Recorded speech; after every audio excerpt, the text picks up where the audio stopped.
My name is Janet Reichert, Public Information Officer for the Brandon Police Service. We are here to address the deeply troubling stabbing that took place yesterday at Neelin High School, a place that should always be safe for students, staff, and families. Our hearts are with the young victim, his loved ones, and the entire school community as they begin to process this traumatic event. Chief Tyler Bates will speak to what occurred, the swift response by school staff, students, and our officers, and the ongoing investigation.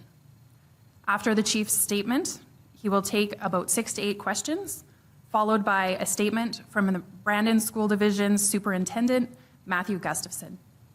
Chief Bates?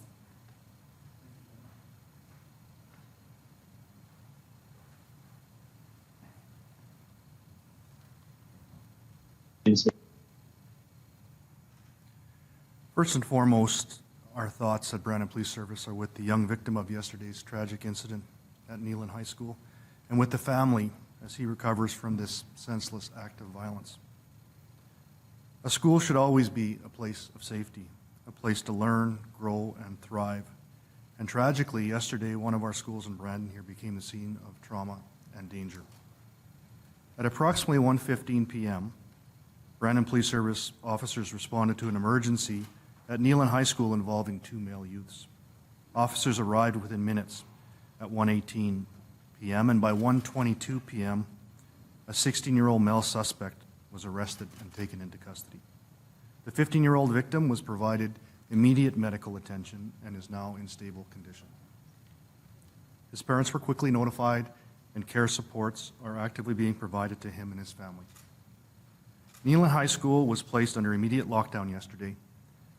That lockdown was lifted once the suspect was apprehended, as there was no ongoing threat from this incident to students, staff, or the surrounding community. Thanks to the swift, knowledgeable, and well-trained response of school staff, critical safety procedures were activated without delay. The actions taken were not by chance on this day, but the result of preparation, care, and a commitment to student safety. Students were dismissed early, and school administration provided communication to families. The school resource officer that responded to this particular incident had no prior dealings with the suspect. This incident remains under active investigation, and the suspect is now facing serious charges, including attempted murder, uttering threats, possession of a weapon for a dangerous purpose, and disguise with intent. Suspect has a remand hearing scheduled for this morning. As we work through this investigation, we'll ask for the public's patience and understanding as more details come to light. The motive behind the act remains under investigation, and witness interviews are ongoing. I'd like to point out that in the face of mortal danger, our Brandon Police Service officers demonstrated exceptional bravery, professionalism, and restraint. They ran towards the threat, risking their own safety with both composure and care. They deployed a conducted energy weapon in the face of this mortal threat to subdue safely the suspect in question. Their heroic actions directly prevented further harm. Use of force situations are dynamic, they're chaotic, and they require split-second decision-making under immense stress. These officers' actions were nothing short of courageous and averted what could have been a far more tragic outcome. It's clear that the suspect had malicious intentions, and our officers' intervention on this day prevented further bloodshed. Brandon Police Service, in cooperation with Brandon School Division, provides school resource officers with ARDO training, assessment of risk to others, as well as VTRA training, violence threat risk assessment. School staff, community partners, and our police officers are equipped with these skills, this training, to assess and manage potential threats to safety and well-being. This training is crucial for developing a proactive approach to violence prevention and early intervention. It's a trauma-informed practice that takes into account both individual circumstances and broader factors, with the goal of enabling early intervention and preventing acts of violence. On this day, we were prepared. The response was seamless, and it's because of that practice and that relationship that has been pre-established and built with Brandon School Division. We understand the deep emotional toll that this event has taken on the entire school community. Traumatic events like this affect everybody and have a ripple effect. Students, families, teachers, the broader public, emergency responders. There's much recovery that needs to take place in the aftermath of this tragedy. Please know that for all those that have been touched directly or indirectly, that support is available. We encourage anyone that is struggling in the wake of this incident to reach out to your school-based mental health resources, to community organizations, or your healthcare provider. Brandon is a strong and a compassionate community. Together, we will continue to support one another, especially from those most directly impacted by this tragedy. Our commitment to the safety and well-being of every student and every family remains unwavering. Thank you. I'm prepared to receive questions at this juncture with respect to yesterday's events.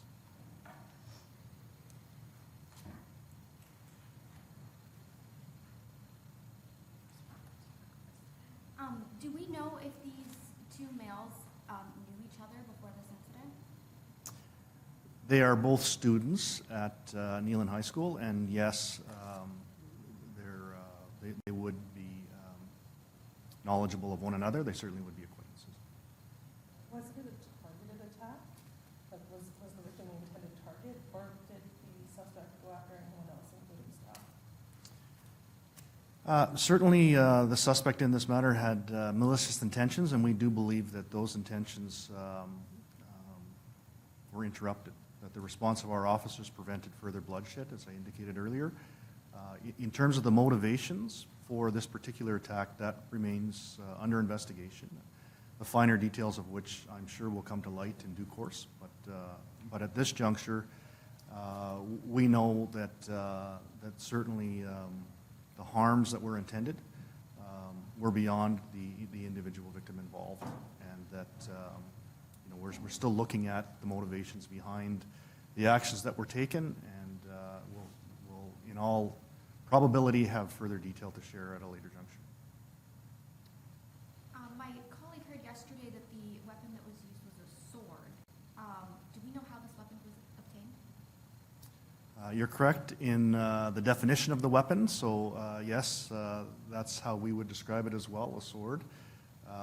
Not sure at this juncture, again, the investigative process in terms of weapons acquisition and the like, how that came into the hands of this particular youth will undoubtedly come to light as the investigative process unfolds, but at this juncture, not sure how he acquired that or where it came from particularly. And I have no further description other than it being a sword, so whether it's ceremonial or otherwise, I don't have any further descriptors on that. Are drugs or mental health believed to be a factor at all? We don't have any indication at this juncture that we're talking about somebody that was under the influence, but again, it's an active, fluid, ongoing investigation, and there could very well be details that come to light that provide further information that we're not yet privy to. But certainly at this juncture of the investigation, there's no indication that we're talking about altered states or a situation where drugs were specifically involved and playing a contributing factor to this incident. Sorry? Oh, mental health too, is that being considered? Mental health? Well, clearly the actions are deranged with respect to what transpired. So in terms of the medical situation involving the youth involved, that will be something that will be further assessed. As I noted, the school resource officer involved in this particular incident and that responded to this incident has no prior dealings with this youth. And our school resource officers are intimately in relationship with the schools that they provide support to.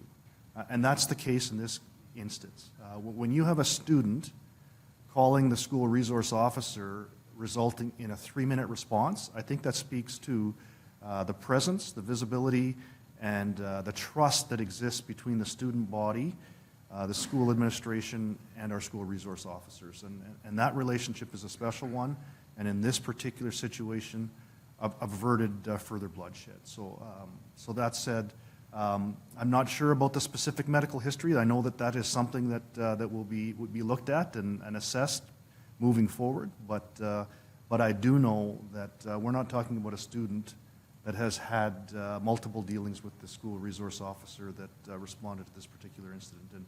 And to me, that speaks to the unpredictability of the situation and the reality that these things can sometimes happen when it's not anticipated, and when that violent risk threat assessment has not identified a particular threat in the environment, and that's exactly what transpired here. Do you think there's a need for higher security measures in schools in the Brandon School Division? That's a broader discussion. I would suggest there are, as I've indicated, there is a plethora of training and risk assessment processes that are already a part of the collective risk assessment process between the school division and the police officers that provide support to the schools. The presence of our school resource officers, that immediate presence and availability, I think speaks to the recognition of potential harm and risk within that environment, and I do think that how we're presently responsive to that is something that is always under discussion, right? So should we be looking at how we can mitigate risks and events such as this? This is the source of all of our discussions in dialogue with the school division, is how do we make the schools as safe as they can possibly be? And it's resulted in all of this specialized training. It's resulted in the implementation of school resource officers that provide care and attention and presence within these environments. And I think that we would be remiss if we didn't continually look at other potential enhancements to school safety, and that's something that is always on the agenda.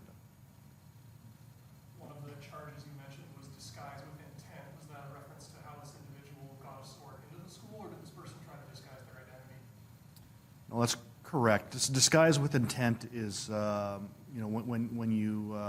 when you wear something to conceal your identity, right? So without getting into the specific details of how he was disguised, a disguise with intent could be a balaclava. It could be any manner of clothing that conceals identification, right? Whether it be tattoos or otherwise that would clearly identify you, somebody that is dressed head to toe in clothing and is covering their face in one means or another would certainly be somebody that, from our perspective, is trying to disguise their intent.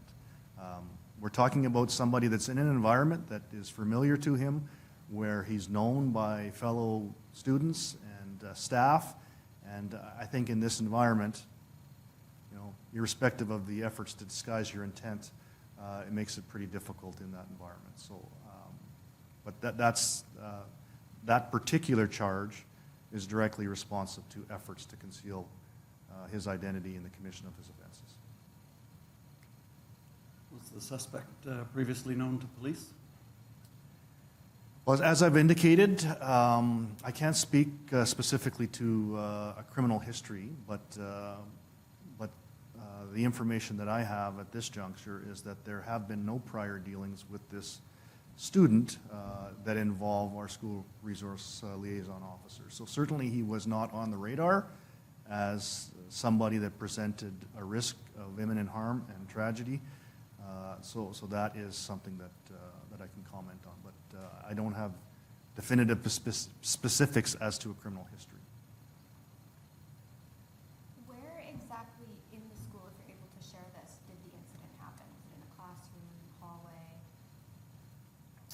I'm not going to get into that level of detail at this juncture, but it happened within the school, and with an immediate present threat of somebody that was reportedly armed with a sword, and I think the report was they were going crazy, something to that effect.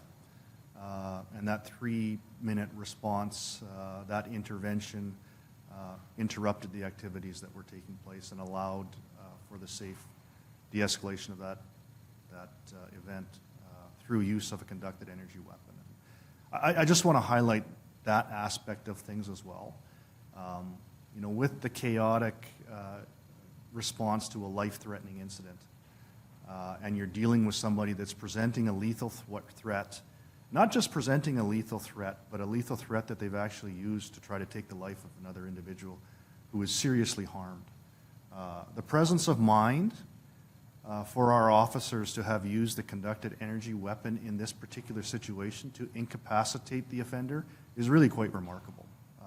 You have to be aware of who has oversight to lethal overwatch, if you will, to be able to intervene with lethal force if necessary, if that situation escalates and becomes a life-threatening situation that is impacting our police officers. And, you know, I think it just really speaks to the restraint and the professionalism that our police officers show when dealing with these situations. You know, split-second decisions are made in these situations that have serious consequence and life-altering effects, right? Nobody wants to be involved in a situation that involves loss of life, that involves serious harm that's caused to anybody, whether it's an offender in a particular situation or otherwise. And the safe handling of this situation, you know, the judgment that they made in what was a very stressful situation is something that I think should be recognized and commended. You spoke to the quick response by the police officers that arrived on the scene. Do you have any more information, or could you provide anything about the response by staff members within the school? I have nothing but positive things to say about the actions that school staff took. So I've focused a lot on our police personnel and their response, but the lockdown procedures that were immediately initiated by the school speaks to their preparedness, speaks to their concern for student safety and their collaboration with us to make sure that we maximize the safety within that environment. Were it not for those lockdown procedures and the safe securing of the students that were in harm's way, the staff that were in harm's way for that matter, you know, we would be having a very different discussion today. So I applaud the school for the actions, the quick and ready actions that they took in securing both staff and students from what was imminent harm that was in their midst. And it allowed us the space to do our job as police officers and to render that environment safe and peaceful again. And I have nothing but applause for their reactions and their quick thinking in this situation. A collaborative effort for certain. Thanks for that question. Does the victim belong to a specific community within Brandon? And if they do, give a message for that community? I mean, this is a young person clearly that you know that needs a lot of help, right? And it's not lost on Brandon Police Service that the complexity of what's involved, right? So we're talking about you know some deranged behaviors that have rendered the community unsafe, the school unsafe, and you know I hope that those issues receive the proper attention and support that they require as well. As far as you know, the groups that this particular individual may or may not be involved with, I think that the deep dive into those relationships and what might have contributed or precipitated this event are matters that are subject to ongoing investigation, right? So we're in the process of really delving into what those motivations might have been and what might have contributed to such an aberrant act of violence that is so atypical within the community of Brandon. Like, this is not something that we deal with, fortunately, on a regular basis. You know, and so we need to understand and know why and dissect what contributed to this so that we can prevent future incidents of this nature. Are you able to provide any information about how the sword ended up getting into the school, how this person was able to bring it into a very public place? No commentary on that. You know, I will say that we had very early notification from a student with respect to its presence in the schools. There's not a lot of time that went by from the time that this particular weapon was identified to the police being notified, right? So when you're talking about a 115 phone call that somebody has a sword and is going crazy in the school, and a 1:18 p.m. response, there wasn't a lot of time for the offender in this particular case to act out on his intentions. And you know, it's really regrettable and unfortunate that we have somebody that was seriously injured in the process, but I'm certainly glad that there wasn't further bloodshed and further harm that undoubtedly would have taken place were it not for that relationship between the students and their school resource officer and the readiness of the school and their processes to initiate lockdown and allow the police the space to do their work. Thank you.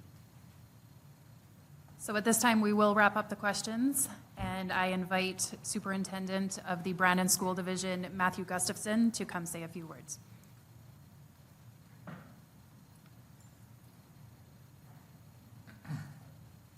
Good morning. First and foremost, our thoughts are with the victim and his family, and our wishes for a recovery, full recovery, and his well-being. Secondly, I want to express my concern for the students, families, and staff of Neelin High School. An event like this will have a deep impact on them. We also realize and are concerned for the Brandon community of schools and families and students, as there will be ripple impacts that will be generated throughout our schools. So our focus at this point is in the support of the student, his family, but also all of our the Neelin family of students and staff, and our Brandon School Division community as a whole. We have a crisis response team in place, but our support will not only be for today, but will be ongoing into the future. I also want to give very deep appreciation for the Brandon Police Service, from everyone from the school resource officer to the members that responded, all the way to the leadership and the collaboration and communication during this crisis. And I also want to give sincere appreciation to the students and staff at Neelin High School for their quick reactions and the cooperation to be able to move a large number of individuals into a lockdown. Takes a great deal of cooperation and planning, and the staff and students need to be commended for that. So again, our thoughts are with the victim, the families, and the students and staff, and thank you for your time.